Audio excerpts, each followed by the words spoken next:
Are you behind on evaluations? I'm going to show you 2 approaches in this video to catch up on evaluations quickly.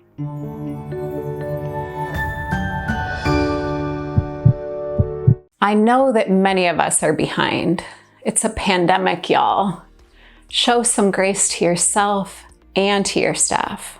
By the end of this video, you'll know how to catch up quickly on your evaluations and still support your teacher's growth. Welcome to my channel for leaders who want to lead with love and love to lead. My belief is that if we support our teachers' growth, we will support our students' growth. You might be thinking, a YouTube channel about teacher evaluations? I know. I was actually shocked when I found out there was no YouTube channel yet about teachers' evaluations too. So my name is Jess madden-fuoco. I've been evaluating teachers for more than 15 years, and I've been coaching and training other evaluators in Boston for more than 10 years. So get excited for this video and get excited to catch up. So you don't need to write notes for this video unless you want to, because at the end, I'll show you how to download a free guide that'll walk you through everything we do in this video. So in this video, I'm going to share 2 approaches about how to catch up on evaluations quickly. And these approaches can work if you've done just one observation of a teacher or if you've done several observations of the teacher. So if you haven't done your observations of a teacher yet, make sure to check out my other video about how to catch up on observations quickly. I want to talk with you about the guiding philosophy here. So the big idea is that what you're going to try to do is document as much as you can about the teacher's strengths. Now you might be thinking, just the teacher's strengths? What about the teacher's areas of growth? My pushback on that is it's the spring. So if you've been talking with a teacher and supporting a teacher with their area of growth throughout the year, then it's wonderful to have been documenting that throughout and to document that now. But if you haven't, I think it's going to come across as really problematic to the teacher to start documenting their areas of growth at this time of year. So you might think, is documenting the teacher's strengths, is that just soft? Is that, not giving helpful feedback to the teacher?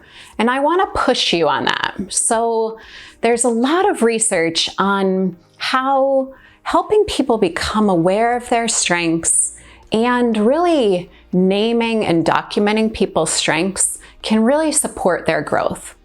And this is for several reasons. One that's really important is it helps us build trust with the teacher. It helps the teacher know that we see them and we see the work that they're doing.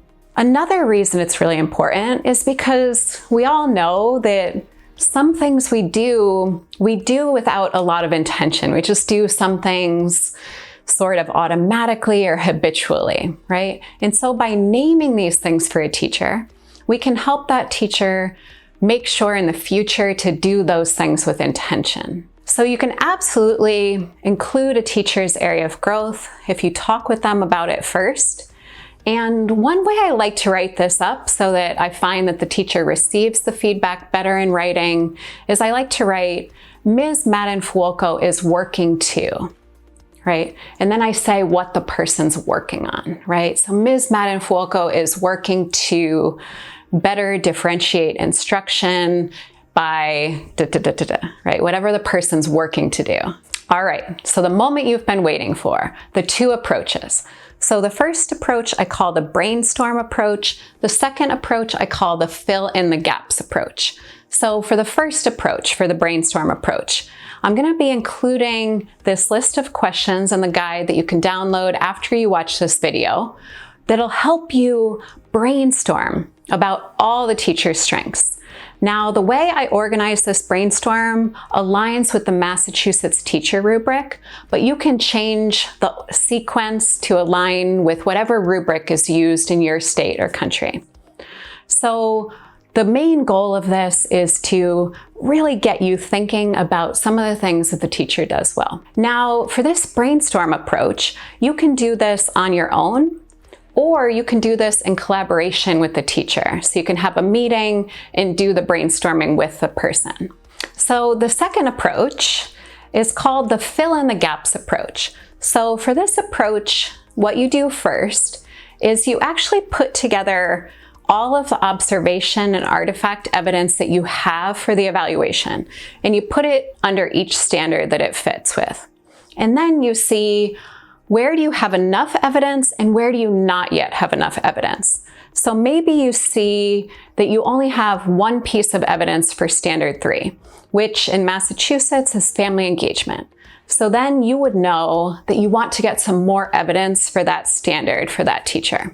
And then you can either do the brainstorm on your own with ways you've seen that teacher engaging with families, efforts you've seen them making, or you can do that in collaboration with the teacher. So which approach do you think will work for you? The brainstorm approach or the fill in the gaps approach? Comment below this video because I can't wait to hear which approach you think will work for you. So remember that you can choose one approach to use with all your teachers, or you can use different approaches with different teachers.